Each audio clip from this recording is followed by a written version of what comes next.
그날 설날의 전화 한 통이 모든 걸 바꿨습니다. 찬바람이 부엌 창문을 흔들며 낡은 커튼이 천천히 펄럭였습니다. 기름 냄새와 전 부치는 소리가 뒤섞인 좁은 주방 안 정수는 조용히 전을 뒤집고 있었습니다. 손목은 예전보다 많이 굳었지만 그녀는 여전히 모양이 반듯해야 마음이 편했습니다. 그래, 이게 명절이지 속으로 중얼거리며 전을 하나 더 올렸죠. 그때 전화벨이 울렸습니다. 오래된 유선 전화, 단단한 수화기를 들자 익숙한 목소리가 들렸습니다. 엄마, 올해는 못 갈 것 같아요. 아이 감기 걸려서. 짧고 단정한 말투, 그리고 그 뒤를 잇는 짧은 침묵이 모든 걸 말해줬습니다. 그래, 괜찮다. 다 이해하지. 입으로는 그랬지만 그녀의 눈동자는 흔들렸습니다. 말끝을 닫자마자 수화기에서 들리던 B- 소리가 그 좁은 방 안에 길게 남았습니다.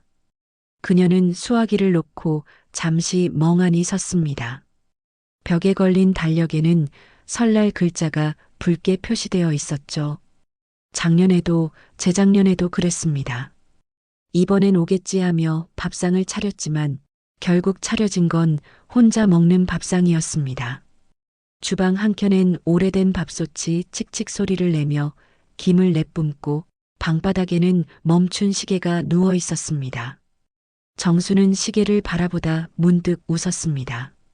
또 멈췄네. 꼭 내 마음 같아. 그녀의 목소리는 작았지만 그 방 안에서 유일하게 따뜻한 소리였습니다. 밖에서는 마을 사람들의 웃음소리가 들렸습니다. 아들네 내려왔대? 요즘은 다 바쁘다잖아. 그 웃음 속엔 아무런 악의가 없었지만 정순의 가슴엔 작은 바늘처럼 박혔습니다. 숟가락을 들던 손끝이 떨렸죠. 그녀는 잠시 숨을 고르고 밥상 위에 놓인 한쪽 김치를 조심스레 접시에 올렸습니다. 괜찮아, 괜찮아. 그녀는 스스로에게 속삭였습니다. 하지만 그 말은 공기 속으로 흩어져 식탁 위에 흘러내린 국물방울처럼 조용히 굳어버렸습니다. 그녀는 자리에서 일어나 창문을 열었습니다. 바람이 들어오며 전 냄새를 밀어냈습니다. 먼 하늘 어딘가 아이들 웃음소리가 들리는 듯 했지만 금세 사라졌습니다. 눈가가 따가워졌습니다. 손등으로 눈을 문지르며 정수는 혼잣말처럼 중얼거렸습니다. 이제는 정말 익숙해져야지. 그녀는 전 부친 접시를 조심히 쌓았습니다. 그릇끼리 부딪히며 나는 소리가 조용한 집안에 울려 퍼졌습니다. 그녀의 손끝이 그릇에 닿을 때마다 지난 명절의 기억들이 하나씩 떠올랐습니다. 함께 웃던 남편, 아들, 손자들. 이젠 모두 사진 속에만 존재하는 사람들이었습니다. 그날의 냄새가 아직도 기억납니다. 식용유 타는 냄새, 멈춘 시계, 그리고 수화기 너머의 짧은 한숨. 그 모든 게 그녀의 설날이었습니다. 정수는 마지막 전을 접시에 올리고 살짝 미소 지었습니다. 그래도 먹을 사람은 나라도 있지. 그녀는 숟가락을 들었지만 입에 넣기 전 한참을 바라보기만 했습니다. 그 순간 전화기가 다시 따르릉 울렸습니다. 그녀는 놀라 손에 들고 있던 숟가락을 떨어뜨렸습니다. 이번엔 혹시 그녀의 손이 떨렸습니다. 하지만 이번에도 광고 전화였습니다. 고객님, 설맞이 건강식품 할인 행사 중입니다. 그녀는 아무 말 없이 전화를 끊었습니다. 수화기 너머에서 뚜 소리가 반복되며 빈방의 공기 속으로 길게 흘러갔습니다. 그녀는 조용히 전화를 내려놓고 식탁 위에 앉았습니다. 그리고 천천히 한마디를 내뱉었습니다. 그래, 올해도 나 혼자네. 그녀는 고개를 들었습니다. 창문 너머로 까치 한 마리가 전깃줄 위에서 하얀 눈을 털어내고 있었습니다. 그 모습이 왠지 모르게 따뜻하게 느껴졌습니다.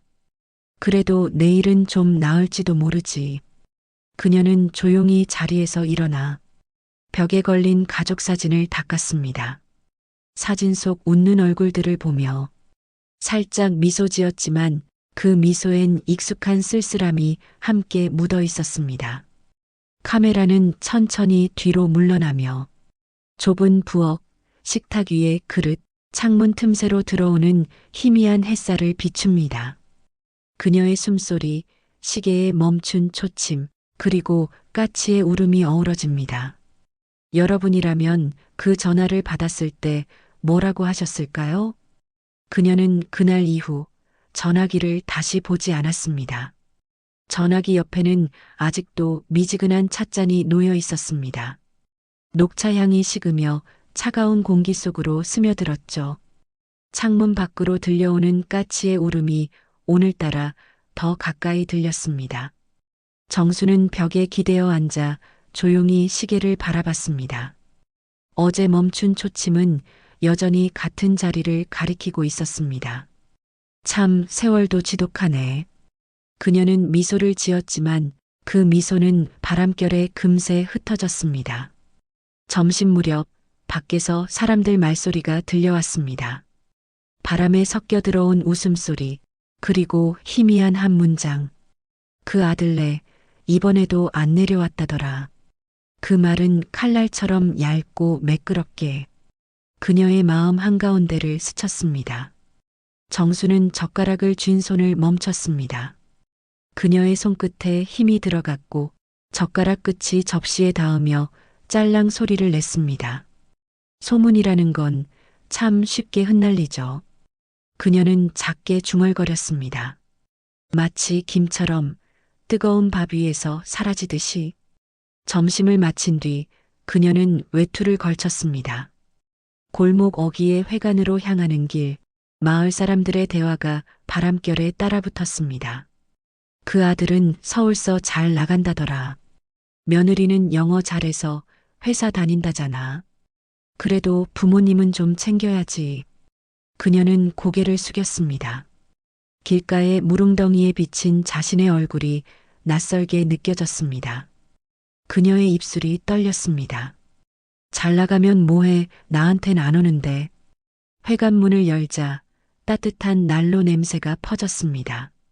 안에서는 할머니 몇 분이 떡국을 나누고 있었습니다.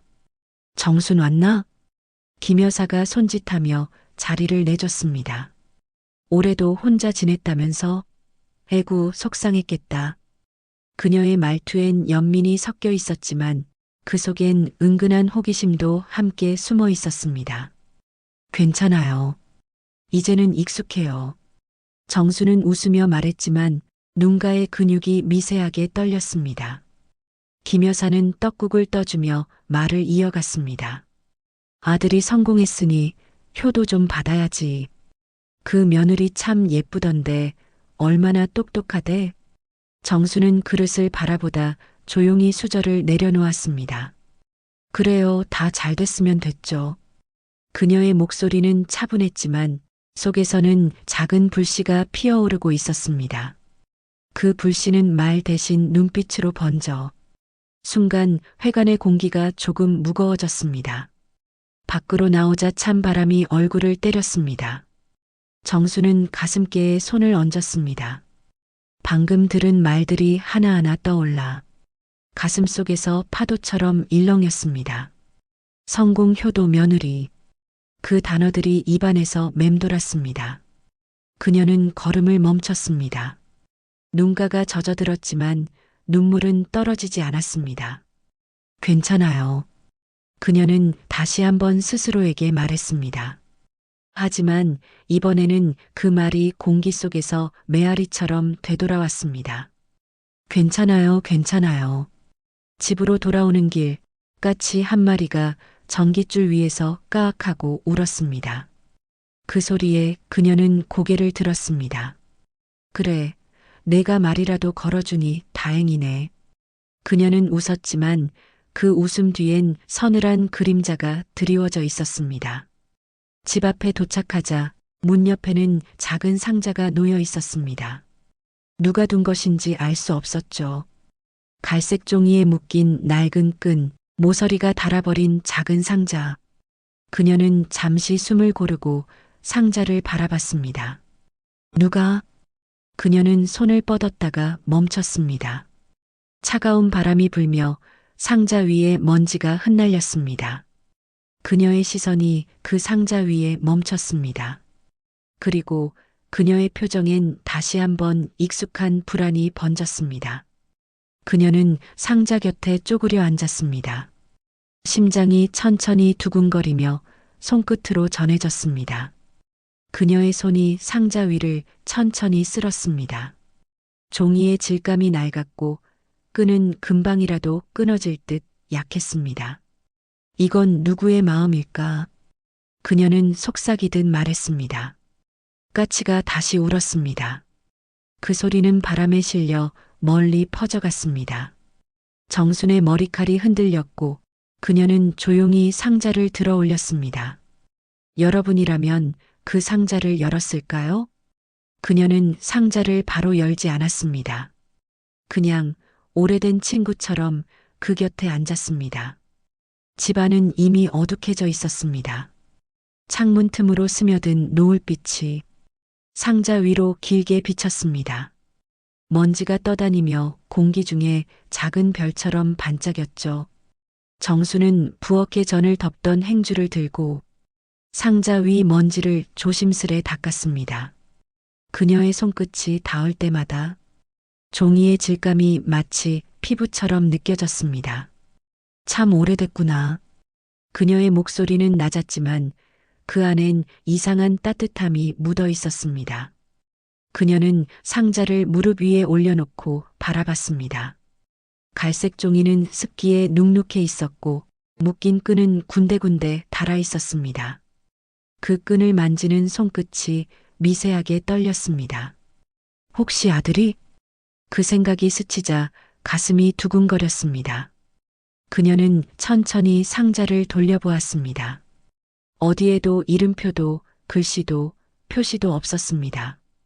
오직 묵은 냄새만이 상자 안에서 희미하게 새어나왔습니다. 그녀는 그 냄새를 맡으며 순간 눈을 감았습니다. 이 냄새 어디서 맡아봤는데? 그 기억은 오래된 겨울의 부엌으로 흘러갔습니다. 갓 쪄낸 고구마 냄새, 장독대 옆에서 김장을 하던 엄마의 손, 그 옆에서 놀던 어린 아들의 웃음소리. 그때 그녀는 젊었고 세상은 아직 따뜻했습니다. 그녀는 미소를 지었습니다. 그땐 참 단순했지. 밥 잘 먹이고 따뜻하게 해주는 게 다였는데. 하지만 미소는 곧 사라졌습니다. 손끝에 남은 먼지가 그녀를 다시 현재로 데려왔습니다. 그녀는 상자를 바라보다 천천히 숨을 내쉬었습니다. 그냥 버릴까? 그녀는 스스로에게 물었습니다. 하지만 상자를 품에 안자 이상하게도 마음 한구석이 놓이지 않았습니다. 이게 왜 이렇게 따뜻하지? 그녀는 무심코 속삭였습니다. 그 말이 공기 속에서 흩어지고 대답하듯 벽시계가 딸깍하고 한 칸 움직였습니다. 잠시 멈춰있던 시간이 다시 흐르는 듯 했습니다. 그녀는 자리에서 일어나 상자를 부엌 식탁 위로 옮겼습니다. 불빛 아래 상자는 한층 더 낡아 보였습니다. 종이 사이로 미세한 틈이 생겨 있었고 그 틈 사이로 무언가 흰 종이 한 조각이 살짝 보였습니다. 그녀는 손끝으로 그 조각을 당기려다 멈췄습니다. 심장이 두근거렸습니다. 혹시 편지일까? 그녀는 눈을 감고 잠시 손을 거두었습니다. 눈가가 뜨겁게 달아올랐습니다. 그녀는 두 손으로 얼굴을 감쌌습니다. 아니야, 그냥 쓰레기일 수도 있잖아. 그녀의 속삭임이 부엌의 벽에 부딪혀 되돌아왔습니다. 그 순간 밖에서 김 여사의 목소리가 들려왔습니다. 정순 씨, 내일 회관 나오죠? 그녀는 놀라서 상자를 덮었습니다. 네, 나갈게요. 그녀의 목소리는 조금 떨렸습니다. 문 밖으로 나가는 김 여사의 발소리가 멀어지자 정수는 다시 상자를 바라봤습니다. 빛이 살짝 꺼지며 부엌에 그림자가 드리워졌습니다. 그림자 속 상자는 마치 살아있는 듯 보였습니다. 그녀는 상자를 다시 품에 안았습니다. 내일 열자. 오늘은 마음이 준비가 안 됐어. 그녀의 손길이 상자 위를 천천히 쓸었습니다. 그 손끝엔 여전히 미세한 온기가 느껴졌습니다. 그래, 내일 보자. 그녀는 그렇게 말하고 불을 껐습니다.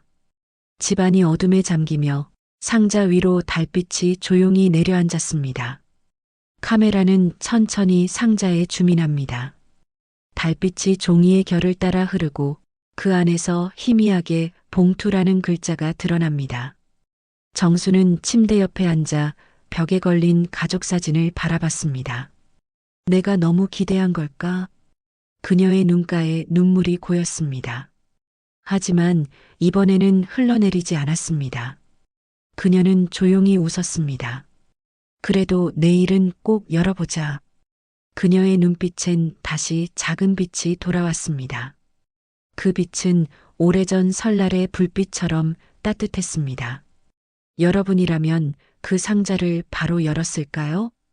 아니면 하루쯤 더 기다렸을까요? 그날 새벽 그녀는 잠을 이루지 못했습니다. 머릿속엔 그 상자 생각뿐이었죠. 달빛은 이미 사라지고 창문 밖으론 회색 새벽이 스며들고 있었습니다. 벽시계는 새벽 4시를 가리켰습니다. 딸깍 딸깍 초침이 움직일 때마다 그녀의 심장도 따라 뛰는 것 같았습니다. 결국 그녀는 이불을 걷어냈습니다. 이러다 잠도 못 자겠네. 작게 내뱉은 말이 새벽 공기에 섞여 사라졌습니다. 부엌불을 켜자 노란 빛이 어둠을 밀어냈습니다. 식탁 위엔 어제와 다름없이 상자가 놓여 있었습니다. 그녀는 조심스레 의자에 앉았습니다. 손끝이 떨렸지만 이번엔 피하지 않았습니다. 그래, 이제는 열어보자. 그녀는 낡은 끈을 천천히 풀었습니다. 끈이 끊어질 듯 툭 하고 떨어지는 소리가 조용한 새벽에 유난히 크게 울렸습니다. 종이를 벗기자 오래된 먼지가 흩날렸습니다. 그 냄새는 낡은 기억의 문을 여는 듯 했습니다. 그녀는 숨을 고르고 상자의 뚜껑을 천천히 열었습니다. 안에는 낡은 봉투 하나가 있었습니다. 흰색 봉투엔 검은 잉크로 단 한 줄이 쓰여 있었습니다. 어머니께. 그녀의 눈이 커졌습니다. 손이 떨렸고 숨이 막혔습니다. 이게 뭐야? 그녀는 봉투를 들어 올렸습니다. 빛에 비추자 종이 사이로 누군가의 필체가 희미하게 비쳤습니다. 그 글씨는 너무나 익숙했습니다. 긴 세월이 지나도 잊히지 않았던 아들의 글씨였습니다. 손끝이 떨렸습니다. 그녀는 의자에서 허리를 굽히며 봉투를 품에 안았습니다. 언제 보낸 거야? 이게 언제 온 거야? 그녀의 목소리가 떨렸습니다. 눈가에 눈물이 맺혔지만 떨어지지 않았습니다. 그녀는 봉투를 조심스럽게 열었습니다. 낡은 종이 한 장이 안에서 미끄러져 나왔습니다.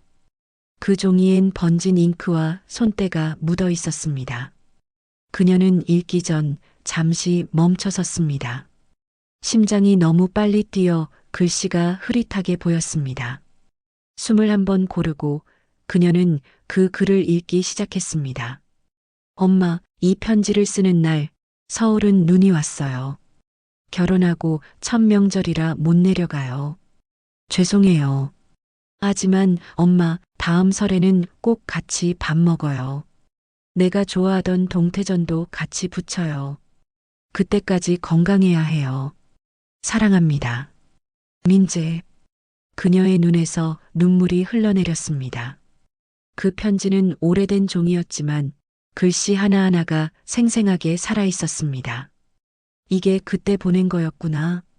그녀는 목소리를 떨며 중얼거렸습니다.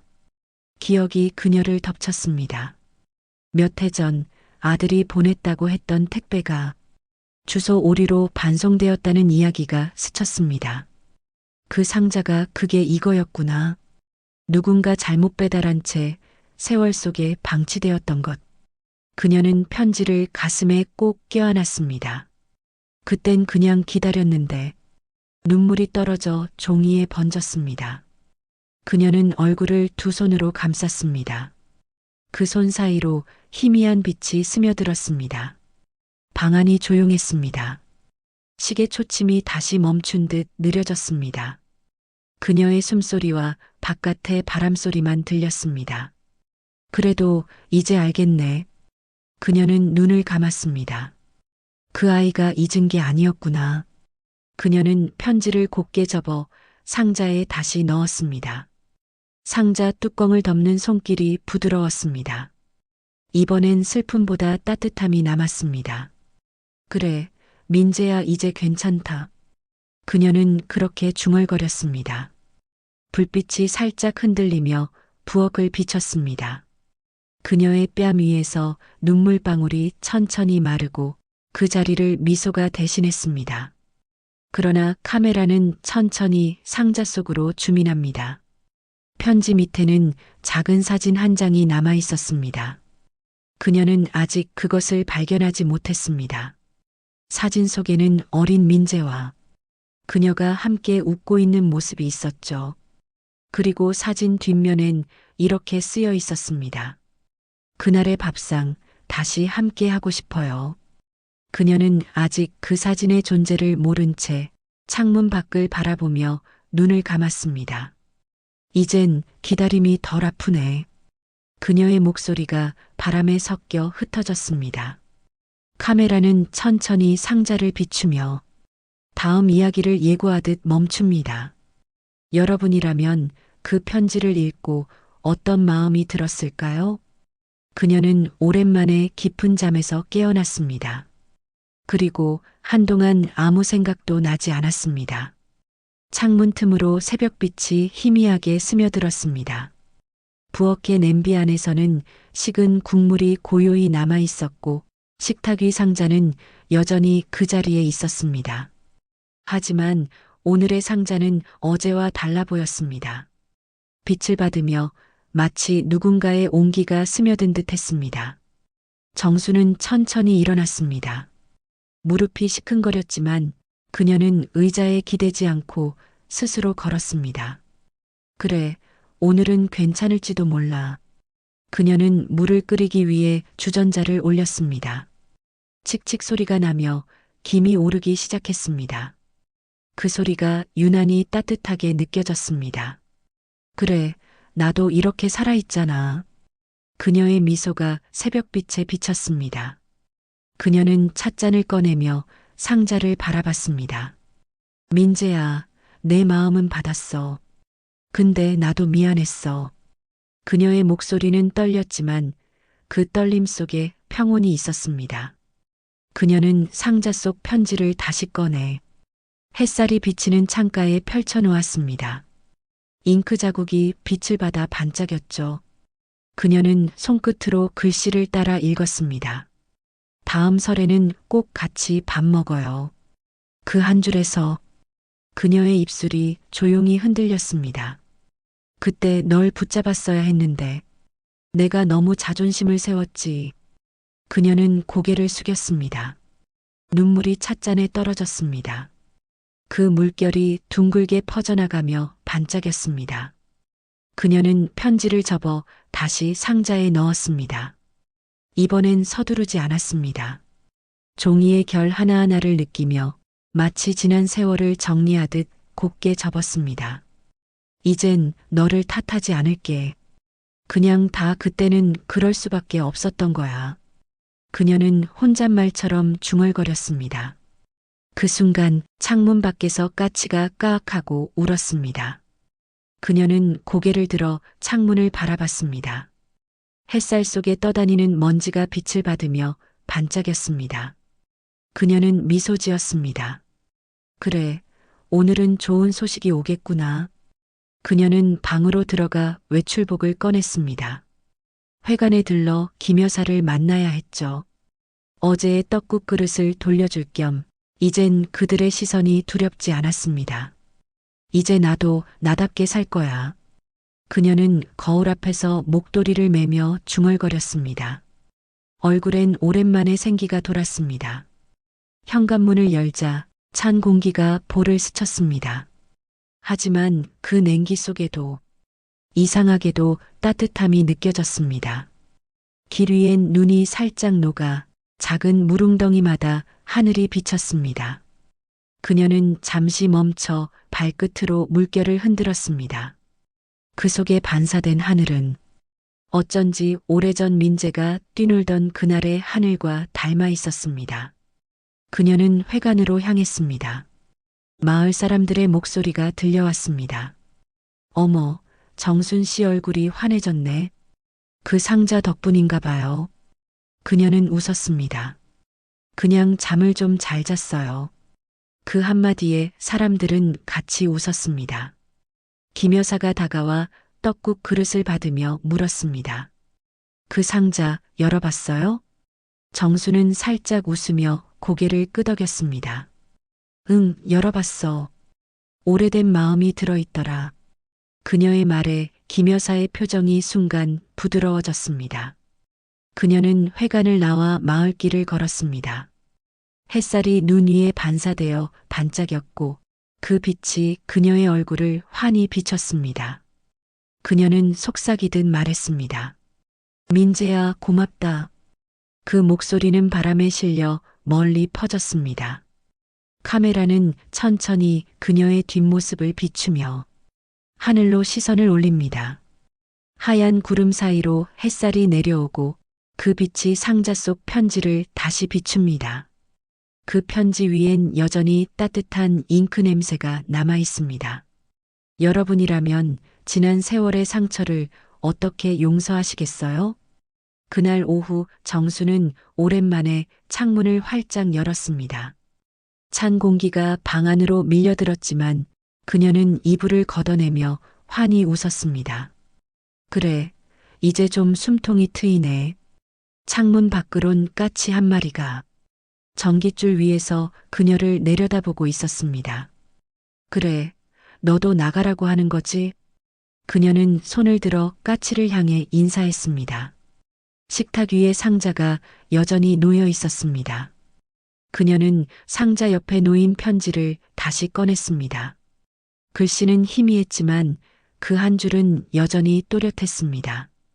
다음 설에는 꼭 같이 밥 먹어요. 그녀는 그 문장을 가만히 읽으며 눈을 감았습니다. 그때의 부엌 냄새, 동태전 굽던 소리, 엄마, 내가 뒤집을게. 그 웃음소리가 머릿속에 울렸습니다. 눈가에 눈물이 맺혔습니다. 그녀는 편지를 가슴에 꼭 끌어안았습니다.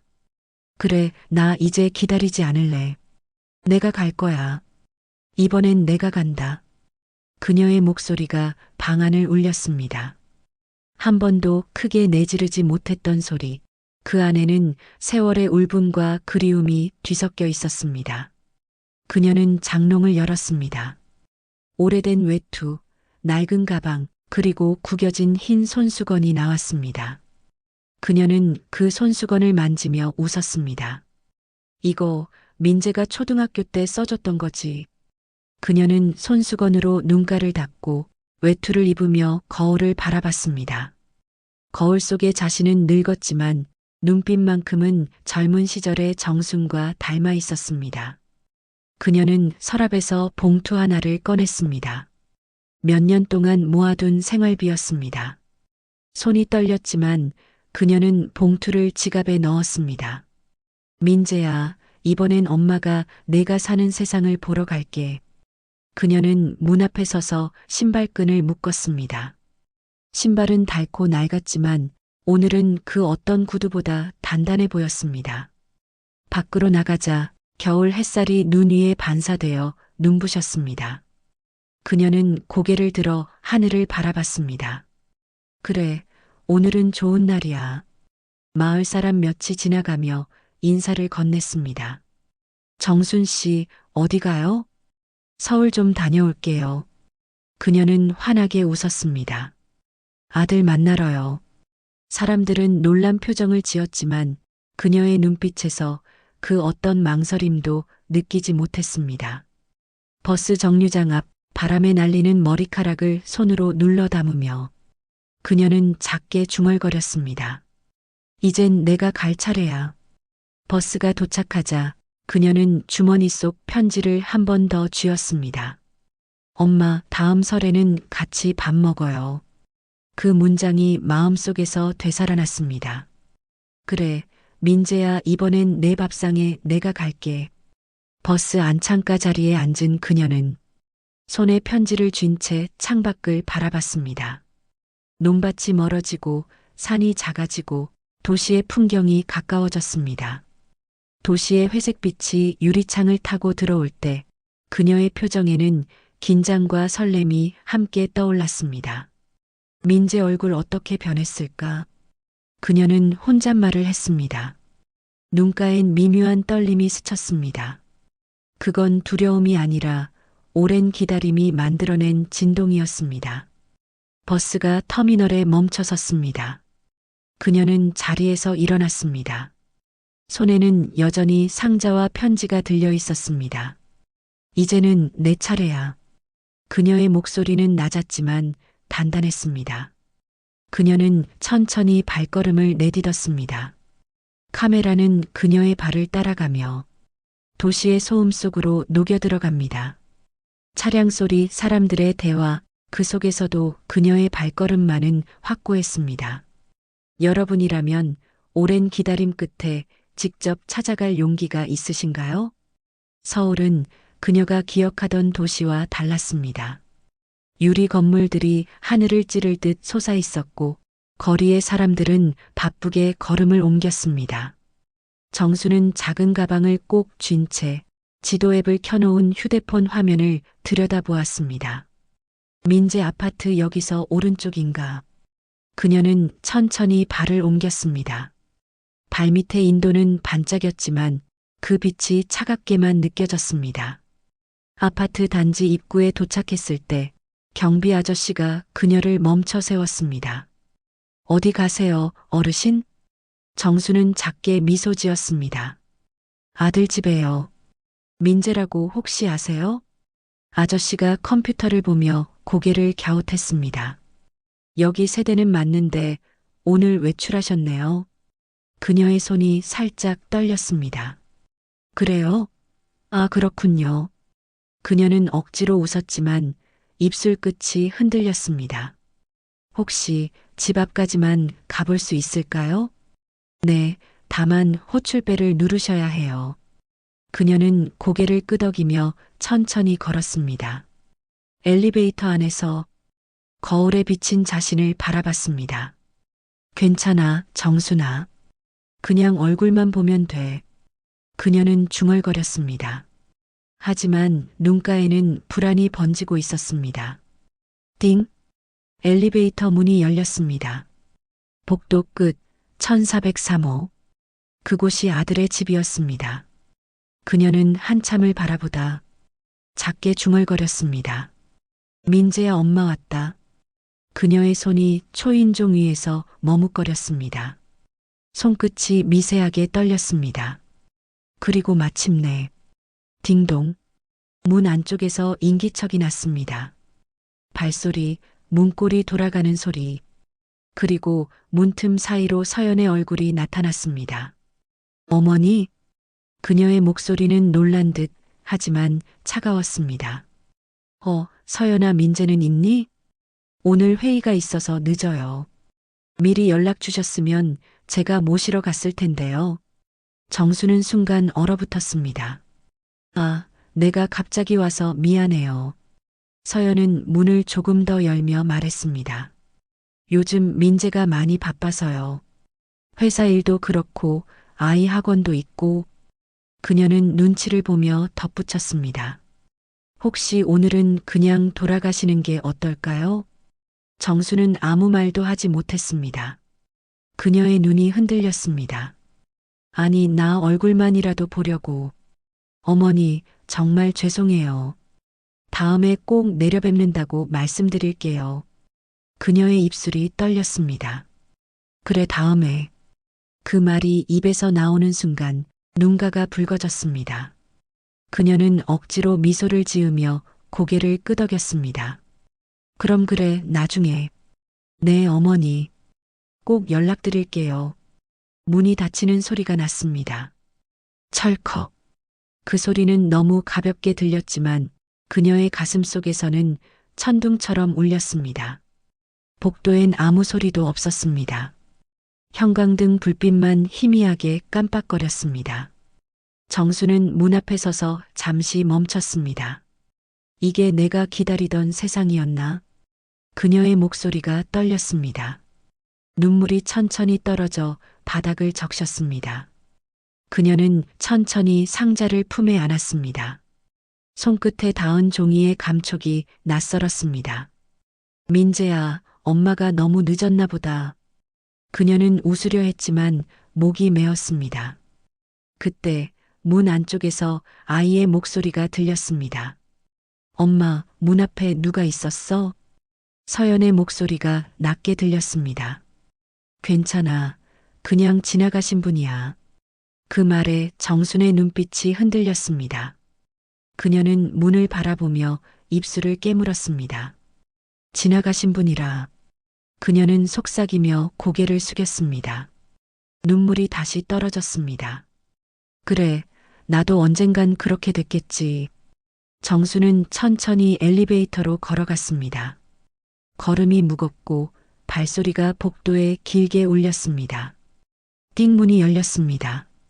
그녀는 마지막으로 뒤돌아봤습니다. 그 문은 여전히 닫혀 있었습니다. 그녀는 작게 중얼거렸습니다. 괜찮아요, 서연 씨. 나도 이제 괜찮을 거예요. 엘리베이터 안거울 속에서 그녀는 자신을 바라봤습니다. 눈은 붉었지만 표정은 담담했습니다. 민재야, 엄마가 늦게 와서 미안해.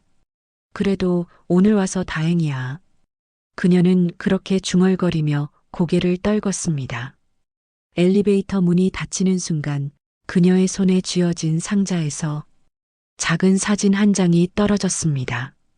그녀는 놀라서 손을 뻗었지만 사진은 바닥에 천천히 내려앉았습니다.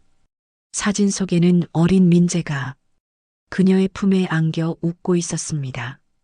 그녀는 그 사진을 조용히 주워 가슴에 꼭 안았습니다. 그래도 나한텐 그때의 내가 남아있네. 그녀의 목소리가 작게 떨렸습니다. 엘리베이터가 닫히며 그 빛마저 천천히 사라졌습니다. 여러분이라면 그 문 앞에서 무슨 말을 하셨을까요? 그녀가 다시 마을에 돌아왔을 땐 눈이 거의 다 녹아 있었습니다. 길가의 개나리 봉우리가 아직은 조심스럽게 고개를 내밀고 있었습니다. 바람은 여전히 차가웠지만 그 안엔 어딘가 봄의 냄새가 섞여 있었습니다. 정수는 버스에서 내리자마자 마을 어귀의 나무를 바라봤습니다. 그래, 아무 일도 없던 것처럼 또 시작하면 되지. 집으로 향하는 길, 까치가 전깃줄 위에서 그녀를 따라왔습니다. 너도 아직 있었구나. 그녀는 웃었습니다. 그 웃음엔 이젠 슬픔이 아니라 평온함이 담겨 있었습니다. 현관문을 열자 먼지 쌓인 방 안에 햇살이 스며들었습니다. 그 빛이 식탁 위를 비추고 그곳엔 여전히 그 상자가 놓여 있었습니다. 하지만 오늘의 상자는 다르게 보였습니다. 무겁지도 쓸쓸하지도 않았습니다. 그녀는 다가가 손으로 상자를 천천히 쓸었습니다. 이제는 여기까지야. 그녀는 상자 뚜껑을 열어 편지를 꺼냈습니다. 편지는 이미 여러 번 접힌 흔적이 있었습니다. 그녀는 편지를 햇살에 비춰들었습니다. 잉크는 바랬지만 그 문장만은 여전히 살아 있었습니다. 다음 설에는 꼭 같이 밥 먹어요. 그녀는 천천히 미소 지었습니다. 그래, 민재야. 이제 그 밥상은 내가 혼자서라도 차릴 수 있을 것 같아. 그녀는 부엌으로 가 작은 상 위에 밥상을 차렸습니다. 된장국, 김치, 고등어 한 토막. 아무도 없지만 그 식탁은 따뜻했습니다. 그녀는 숟가락을 들며 중얼거렸습니다. 이제 됐어. 이 밥이 식지 않게, 내 삶도 식지 않게 살 거야. 그녀의 손끝이 잠시 멈추더니 천천히 입꼬리가 올라갔습니다. 그 미소는 조용하지만 단단했습니다. 밖에서는 봄바람이 불어 커튼이 살짝 흔들렸습니다. 햇살이 그녀의 머리카락 사이로 흘렀습니다. 그녀는 밥을 한 숟갈 떠서 조용히 말했습니다. 민재야, 잘 지내고 있지? 그 말이 공기 속에서 흩어졌고 부엌의 시계가 딸깍하고 시간을 새겼습니다. 그녀는 식사를 마친 후 작은 봉투 하나를 꺼냈습니다. 그 안엔 사진 한 장이 들어 있었습니다. 사진 속에는 어린 민재와 그녀가 웃고 있었죠. 그녀는 그 사진을 액자에 넣고 창가에 올려두었습니다. 햇살이 액자 위에 부드럽게 닿았습니다. 그 빛 속에서 두 사람의 웃음이 다시 살아나는 듯 했습니다. 그녀는 외투를 걸치고 마당으로 나갔습니다. 바람에 흙냄새가 섞여 있었습니다. 그녀는 깊게 숨을 들이마셨습니다. 그래, 이게 사는 냄새지. 하늘은 맑고 푸르렀습니다. 멀리 산등성이 위로 햇살이 번졌습니다. 그녀는 천천히 고개를 들어 하늘을 보았습니다. 눈가가 젖었지만 이번엔 그 눈물이 슬퍼서가 아니었습니다. 그건 오랜 기다림이 끝난 사람의 미소였습니다. 카메라는 멀어지며 정순의 뒷모습을 따라갑니다. 그녀는 천천히 걸으며 길가의 꽃봉오리를 손끝으로 스쳤습니다. 그 손끝에는 여전히 세월의 주름이 있었지만 그 주름 안에는 온기가 피어오르고 있었습니다. 멀리서 까치가 한 번 더 울었습니다. 그 소리는 이번엔 따뜻하게 들렸습니다. 그래, 봄이 오고 있구나. 그녀는 그렇게 말하며 하늘을 바라봤습니다. 햇살이 그녀의 얼굴을 감쌌고 그 미소는 마치 오래된 상처 위에 내리는 빛 같았습니다. 여러분이라면 지난 세월의 봄을 어떻게 맞이하시겠어요? 이야기는 끝났지만 여운은 남습니다. 다음 시간 마음의 창가에서 또 다른 인생 이야기를 들려드리겠습니다. 구독으로 따뜻한 인연을 이어가 주세요.